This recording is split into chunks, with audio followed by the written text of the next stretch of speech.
नमस्कार। ज्ञान मेरे चैनल में आपका हार्दिक स्वागत है। आज अपन पढ़ेंगे बहुपद। बहुपद में जैसे पीछे अपन ने बहुपद में लिया शून्य ज्ञात करना, आज अपन इसका लेंगे टॉपिक शेषफल प्रमेय विधि। शेषफल प्रमेय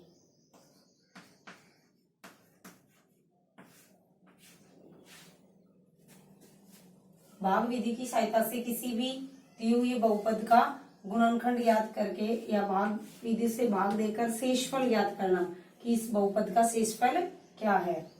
किसी भी बहुपद में जैसे 3x² प्लस x माइनस 1 में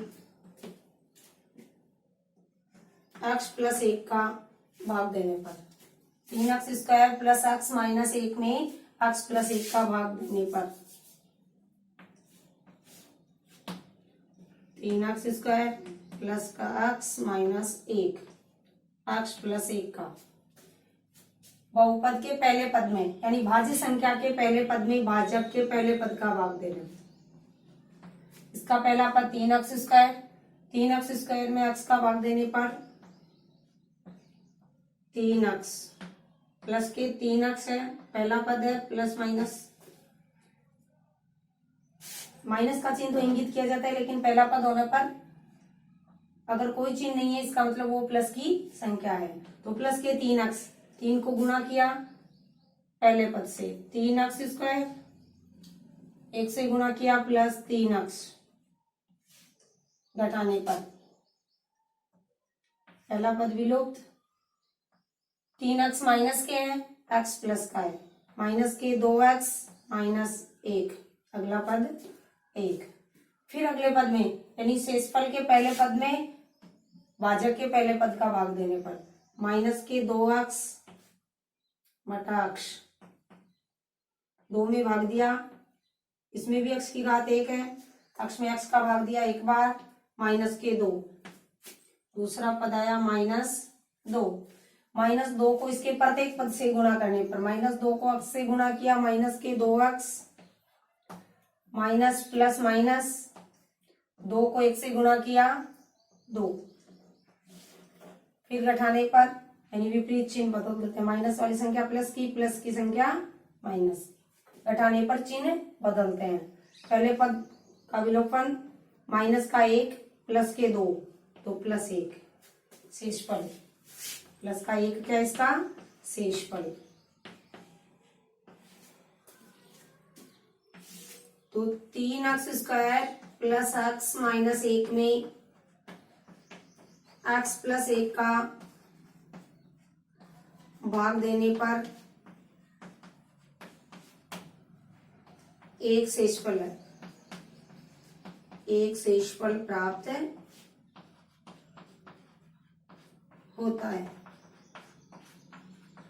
यानी इसका शेषफल कितना आया 1। इस प्रकार से अपन बीजीय यानी जो दिया हुआ बहुपद व्यंजक होगा उसमें भाजक संख्या का भाग देकर उसका शेषफल ज्ञात कर सकते हैं। एक और एग्जांपल लेते हैं।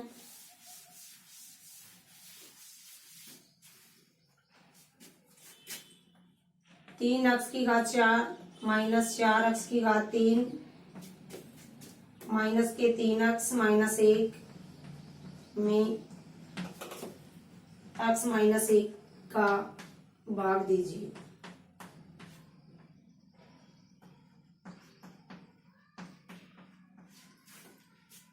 तीन x की घात 4 माइनस 4x की घात 3 माइनस 3x माइनस 1 में x माइनस 1 का भाग देने पर 3x की घात 4 माइनस 4x की घात 3 minus 3x minus 1, x minus 1 का भाग देने पर इसका पहला पद लिया, उसके पहले पद का भाग दिया, यानी भाज्य संख्या के पहले पद में भाजक के पहले पद का। तो भाज्य संख्या का पहला पद है 3x की घात 4, 3x की घात 4 में x का भाग देने पर 3, गुणांक इसमें 1 है तो भाग देने पर 3x की घात 3, 3x की घात 3 पहला पद, 3x की घात 3 को इसके प्रत्येक पद से गुणा करके समान पद के साथ लिखेंगे।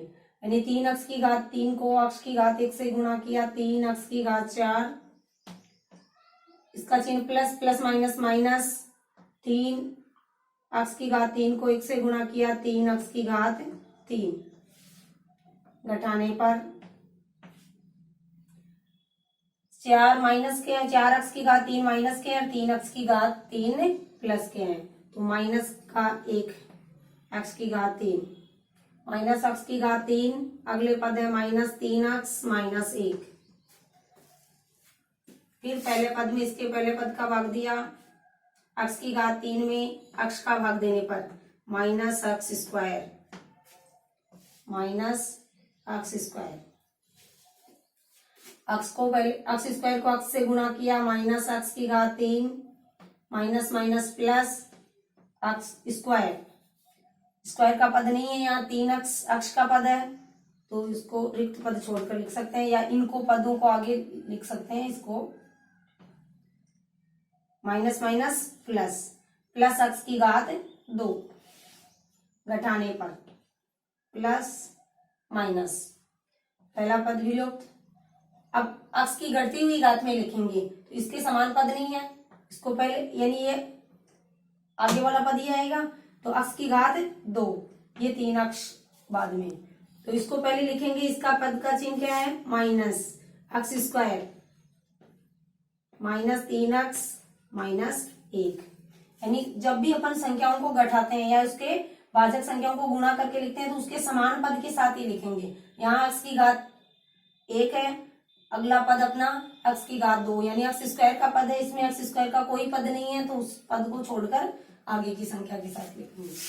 आगे लिखा, पहले उतारते समय उसकी x की घटती हुई घात में लिखा minus x square minus 3x minus 1, फिर x स्क्वायर में माइनस x स्क्वायर में x का भाग देने पर माइनस x, अगला पद क्या है, माइनस x,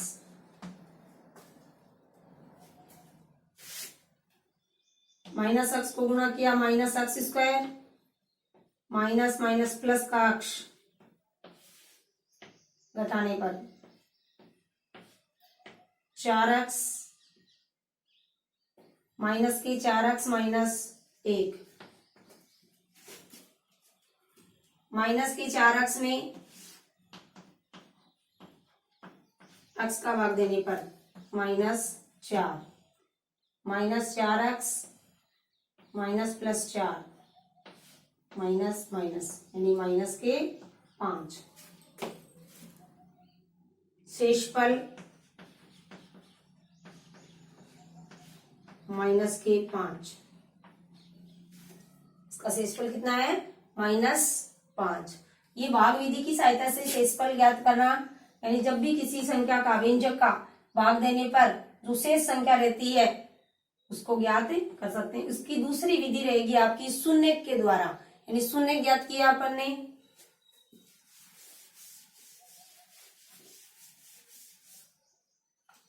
बहुपद का शून्य ज्ञात करने वाली विधि में अपन शेषफल ज्ञात करते हैं कि कोई भी शून्य ज्ञात कर रहे हैं तो वो उसका एक गुणनखंड होगा।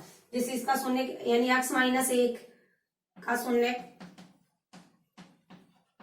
1 है, यानी x बराबर 1 रखने पर px, बहुपद क्या अपना px बराबर 3x की घात 4 माइनस 4x की घात 3 माइनस 3x माइनस 1, x का मान 1 रखने पर p बराबर 1, p1 बराबर 3, x का मान 1 रखने पर 1 की घात 4 माइनस 4, 1 की घात 3 माइनस 3, x का मान 1 minus 1, 3 minus 4 minus 3 minus 1, minus के 4 3 7 रेखे 8, प्लस के कितने हैं 3, तो माइनस के 5। शून्य के द्वारा या शून्य विधि से बहुपद का शून्य जैसे ज्ञात करते हैं उस विधि से भी अपन शेषफल ज्ञात कर सकते हैं। शून्य विधि से शेषफल ज्ञात करने के लिए अपन जो भी शून्य ज्ञात करते हैं, यानी इसका मान शून्य कब होगा, जब बहुपद क्या हो जाए 0। तो बहुपद अगर 0 होता है तो वो उसका एक गुणनखंड है। अगर ये इसका गुणनखंड नहीं है, जब भी ये इसका गुणनखंड होगा इसका मतलब उसका शेषफल क्या प्राप्त होगा, 0। शेषफल 0 प्राप्त होगा तो x माइनस 1 इसका एक गुणनखंड है। जब भाग देने पर अगर उसका शेषफल 0 नहीं आ रहा है इसका मतलब वो उसका एक गुणनखंड नहीं है। तो भाग विधि की सहायता से अपन इसका गुणनखंड है या नहीं है ज्ञात कर सकते हैं। अगर इसमें सीधा अपन शून्य विधि से या शेषफल प्रमेय विधि से अपना शेषफल ज्ञात करें तो बहुपद में x का मान ज्ञात यानी शून्य मान रखने पर अगर वो उसका गुणनखंड है तो शेषफल शून्य प्राप्त होगा, अगर गुणनखंड नहीं है तो उसका शेषफल शून्येतर संख्या होगी।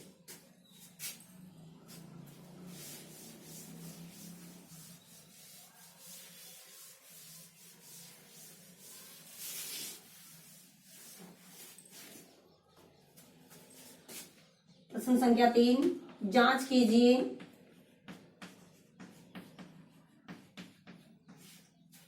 7 + 3x 3x की घात 3 + 7x का एक गुणनखंड है या नहीं,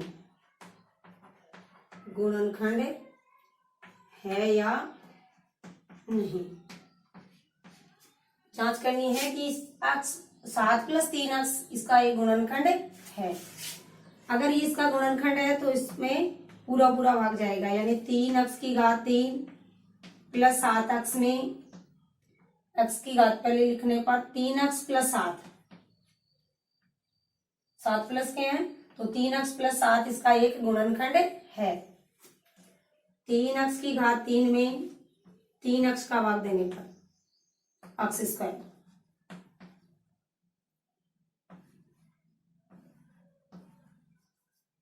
x²,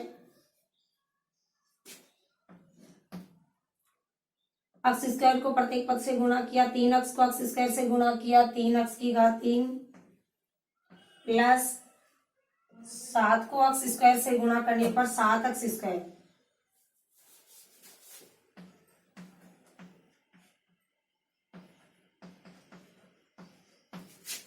प्लस के 7x²।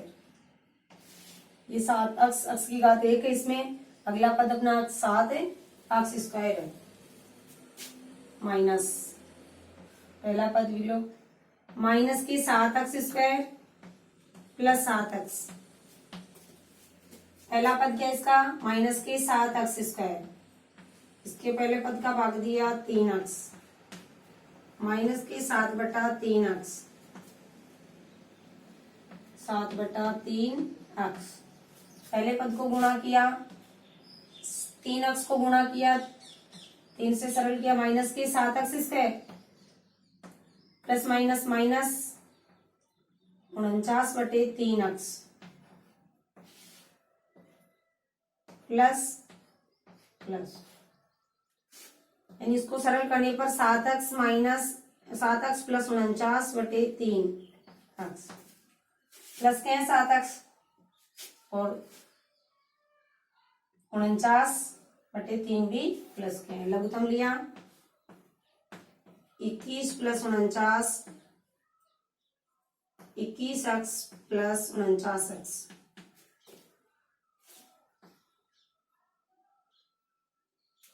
70/3x। शेषफल क्या आया इसका, प्लस के 70/3x।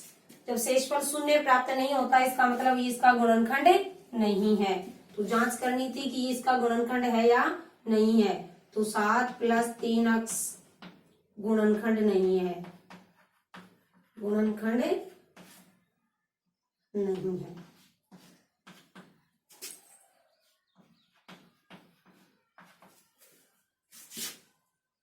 आगे लेंगे अपन कोई भी संख्या यानी व्यंजक दिया हुआ है उसका गुणनखंड ज्ञात करना। ये तो जांच की थी कि जांच कीजिए कि ये इसका गुणनखंड है या नहीं है। इसमें शेषफल प्रमेय विधि का प्रयोग करते हैं कि शेषफल ज्ञात करते हैं। अगर इसका शेषफल 0 प्राप्त होता है तो ये भाजक संख्या इसका एक गुणनखंड होगा, भाजक व्यंजक इस बहुपद का गुणनखंड होगा। अगर शेषफल शून्य प्राप्त नहीं है तो गुणनखंड नहीं।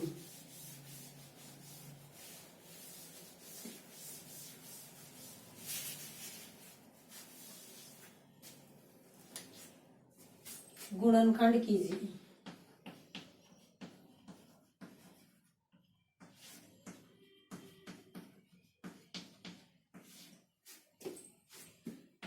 बारह x square minus 7x plus 1। 12x² पहला गुणनखंड अपना 12x² माइनस 7x प्लस 1 का गुणनखंड कीजिए। यानी बाहर वाली संख्याओं का त्रिपदीय गुणनखंड कौन सा होता है? ये त्रिपदीय गुणनखंड। बाह्य संख्याओं का या तो उसका गुणांक 1 हो तो उसको सरल कर सकते हैं, वो तो होगी आपकी पूर्ण वर्ग विधि। कौन सी विधि होगी? पूर्ण वर्ग विधि। पूर्ण वर्ग विधि में इसका गुणांक 1 यानी समान गुणांक पूर्ण वर्ग संख्या के गुणांक के रूप में लिखेंगे, तब तो इसको 12 से विभाजित करके संख्या को सरल करेंगे। ऐसे त्रिपदीय गुणनखंड विधि में बाह्य संख्याओं का गुणा यानी पहले पद और तीसरे पद का गुणनफल करेंगे और मध्य पद के ऐसे दो टुकड़े यानी संख्या को ऐसी दो संख्याओं में विभाजित करो जिसका गुणा इन संख्याओं के गुणनफल के बराबर हो और योग या अंतर मध्य की संख्या प्राप्त हो। यानी 7 की ऐसी दो संख्याएं विभाजित कीजिए जिसको गुणा करने पर 12 आए। 12 गुणा 1 का गुणनफल कितना हो रहा है? 12। तो जिसका गुणनफल 12 आए, योगफल 7 हो। तो 12x² माइनस 7 की ऐसी दो संख्याएं जिनको गुणा करने पर 12 आए और योग करने पर 7। तो 3 और 4, 3x माइनस 4x प्लस 1। अगर ये गुणनफल प्लस का है तो मध्य वाली संख्याएं दोनों जुड़ेंगी। अगर ये संख्या माइनस की है तो मध्य वाली संख्याएं असमान चिन्ह की होंगी यानी संख्या घटेगी। दो पदों में सार्वय गुणनखंड लेने पर दोनों का सार्वय गुणनखंड 3x। 12x² माइनस 3x का सार्वय गुणनखंड क्या आया? 3x। 3 कॉमन लेने पर 4x माइनस 1। इन दोनों में कोई सार्वय गुणनखंड नहीं है तो माइनस 1। पहले पद में से माइनस कॉमन ले लिया, प्लस के 4x प्लस माइनस माइनस 1 यानी 4x माइनस 1, 4x माइनस 1 दोनों का सार्वय गुणनखंड है। तो पहला गुणनखंड 4x माइनस 1, इसमें से 4x माइनस 1 कॉमन लिया 3x, इसमें से 4x माइनस 1 कॉमन लिया 1। इसके दो गुणनखंड है 4x minus 1 into 3x minus 1।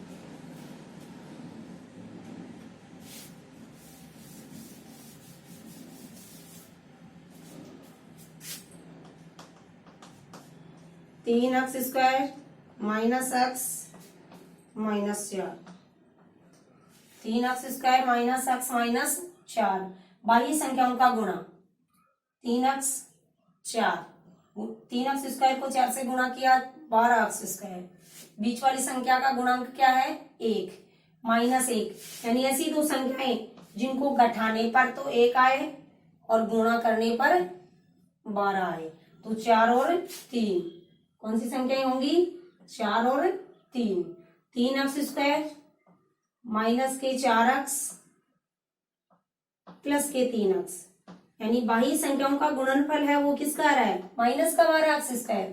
तो बीच वाली दोनों संख्याओं के अपन टुकड़े करेंगे यानी मध्य वाली संख्या के जो फैक्टर करेंगे वो दोनों असमान चिन्ह के होंगे। एक संख्या प्लस की होगी और एक संख्या माइनस की।